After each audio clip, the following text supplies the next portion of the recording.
Hello, good evening. I'm just going to give a very quick introduction to Eyal Sivan, who is a filmmaker, producer, theoretician and essayist, born in Haifa, Israel, now living between Paris and London, where he's a reader in media production at the University of East London.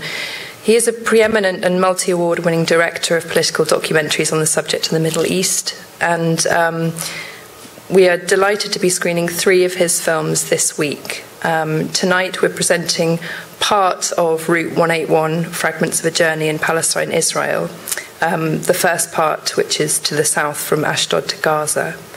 And then tomorrow we have Akabat Jabba, Peace with No Return, which is in many ways a companion piece to his first film in 1987, Akabat Jabbar, Passing Through, and the relationship between them points to the differences in political situation at those 2 moments. And then finally, our Sunday matinee is The Specialist, a film made entirely from footage from the 1961 trial of Adolf Eichmann, administrator of the Nazi death camps, in a film that's based on Hannah Arendt's essay, Eichmann in Germany, a report on the banality of evil. Eyal is going to start off this miniature season with an introduction which will discuss his past work, set this film in context, and also point to some of the interests of his current research and how it relates to the themes seen in the decolonizing architecture here. So without further ado, I'm going to pass you on. Thanks very much. Well, good evening. I won't be very long, as my films are long enough. In fact, what you're going to see first is a fragment of a fragment. Route 181, Fragments of a Journey in Palestine, Israel. It's a 4.5 hours film.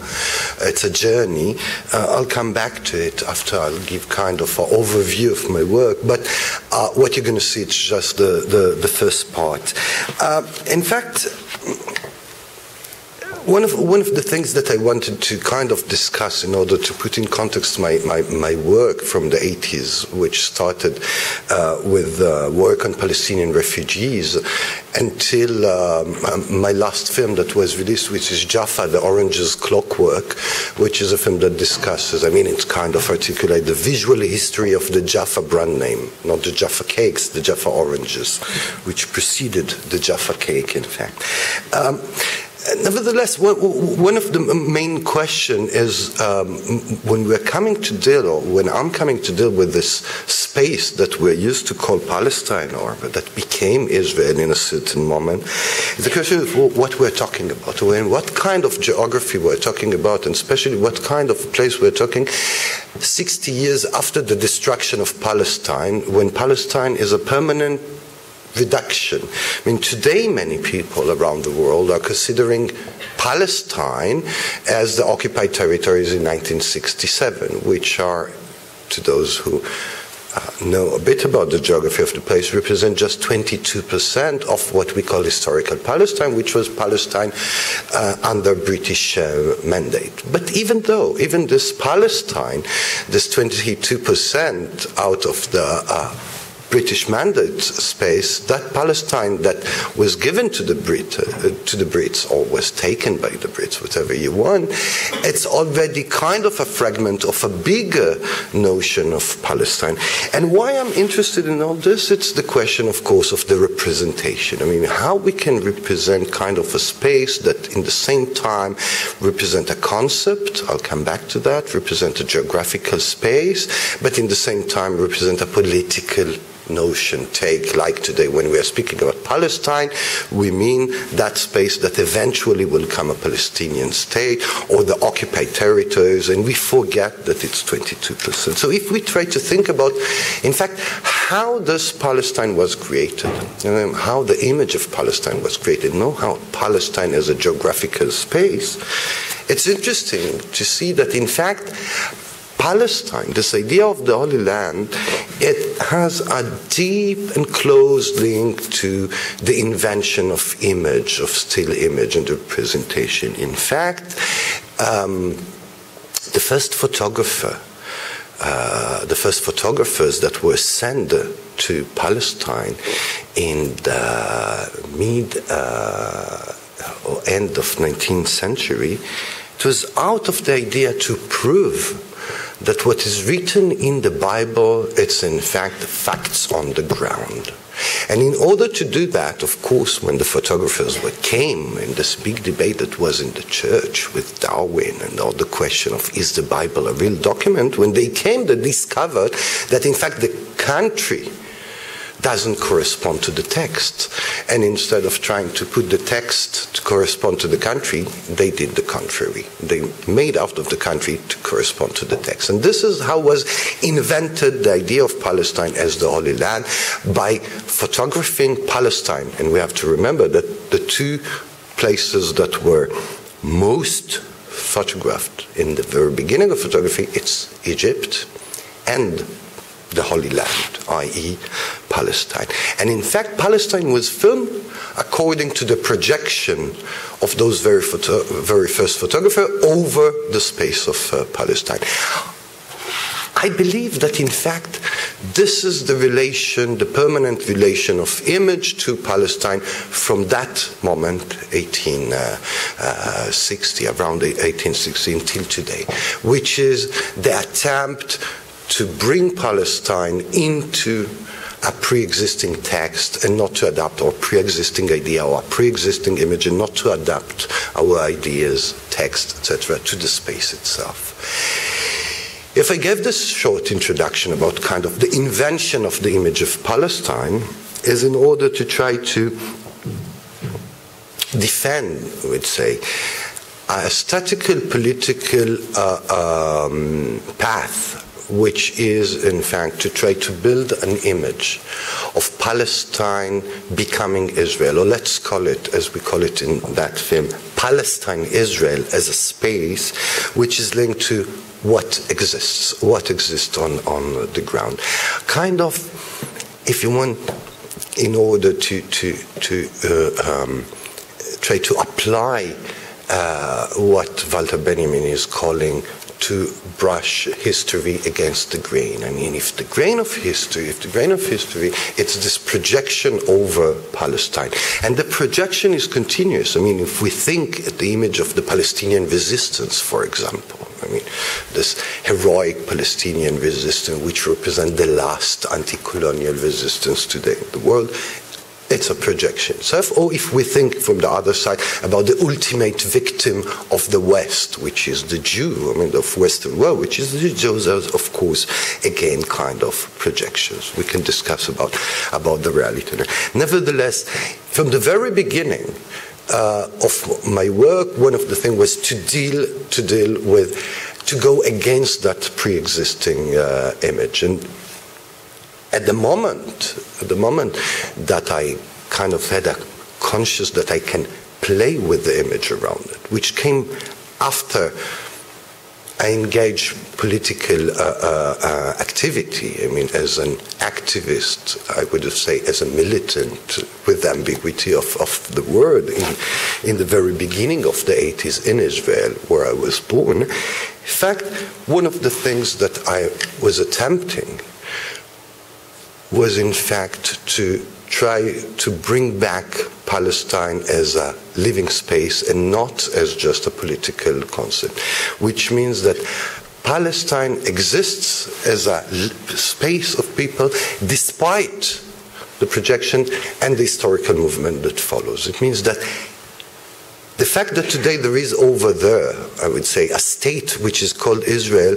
doesn't change whatsoever to the existence of Palestine as a space, and the existence of that Palestine that was destroyed in 1948 by the Zionist forces, with the good help, of course, of the British colonial forces. Route 181, which is, I would say, in a way, my fifth essay around the question of the space, was done in a very specific moment, which was after following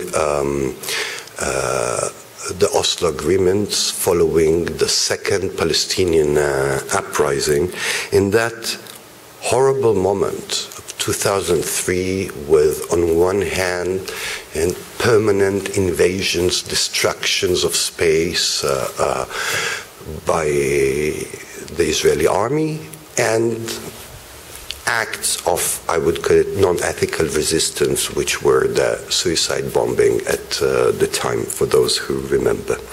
And at that very precise moment, with the reinvasion of what were the occupied territories, the invasion, the destruction, with the man that in fact did the very first independent Palestinian films, which is Michel Clayfi, the Palestinian filmmaker.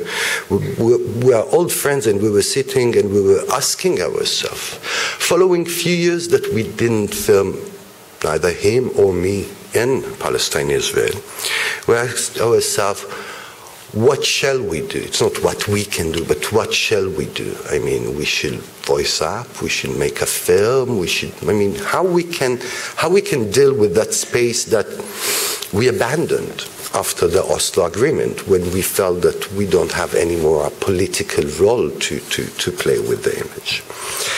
And we have decided to travel in the country. And I'm speaking in the terms of the country, of course, and not terms of the space. And in order to do so, we kind of thought, we were thinking of what is the very first moment of the conflict? I mean, if we think about that conflict, what is the conflict? And we arrived by brainstorming and traveling around, we arrived to the conclusion that if we think what was always Palestine's question, or Israel-Palestine question, all the responses that were given were in terms of partition, division, cutting out. I mean, if I will ask, what is the solution, for example, to the Israel-Palestinian question, I'm sure that many of you will say, well, two states, one next to the other, etc., etc.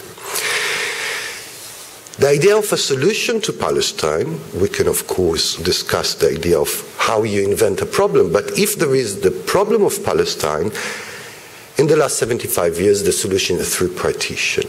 And in fact, we came to the conclusion that the partition, it's the essence of the conflict. It's not the solution, it's the essence of the conflict.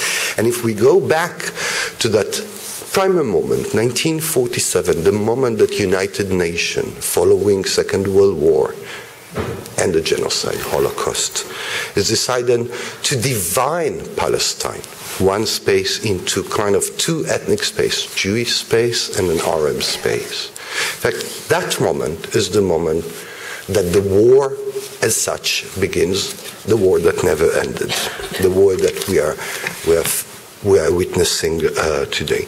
So Route 181 is a fictional device of a documentary. What we are doing is we are taking three maps. The last map of Palestine before its destruction, 1946, a British map. We are taking the partition line or the border that was drawn by United Nations in that vote, which is called Resolution 181, that gave the title to the film. And we took the last map that we took was Israel's map today, Israel, which is over Palestine. We put the three maps one over the other, and we just decided to travel the border of the partition, a border that never existed. We invented that Route 181, which is the route where it's this liminal zone, both of memory, of projection, of representation, and on living space, with one idea. We will travel the country, making a film that will be the duration of the journey. 4.5 hours, you can just travel Palestine, north, south, or south-north, Palestine, Israel. We will travel on that line, and of course what we will have kind of an archaeological view, which is we have today, we have the future that never existed, which is the border, and we have yesterday, which is Palestine on the eve of its destruction. We didn't interview people.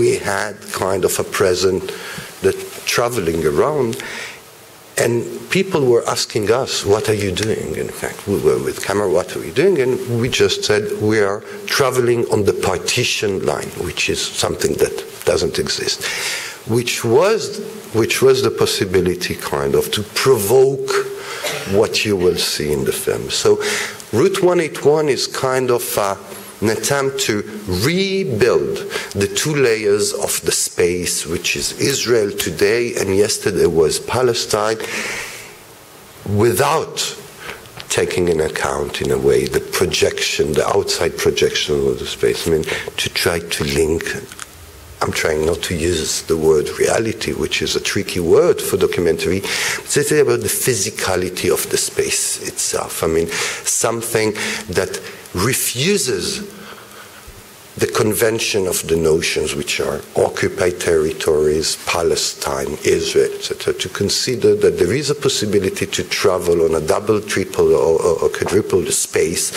which is in the same time where there is Palestine, there is Israel, and where there is Israel, there is Palestine.